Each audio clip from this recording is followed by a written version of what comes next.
how do spacecraft slow down? Well, there are primarily two methods of thought for how spacecraft slow down, and you really have to ask yourself, are we landing in an area that has an atmosphere?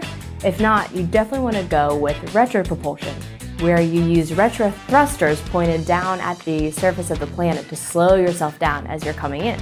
If you do have an atmosphere, that makes it a lot easier, as the atmosphere acts as kind of a giant brake as you slow down.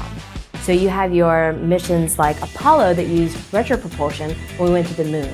When you're able to use the atmosphere, you have your heat shield on the blunt end of your spacecraft coming into the atmosphere, and then the parachutes will come out and slow you down the rest of the way to provide that safe landing.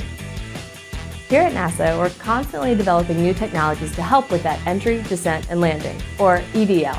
Some of the trick in entering atmosphere is when you do have it, but it's really thin. One of the technologies NASA is developing to handle those is called HIAD, Hypersonic Inflatable Aerodynamic Decelerator. The HIAD can come as a heat shield much like the blunt body heat shields of those older missions that were made out of ceramics or metals and were very hard.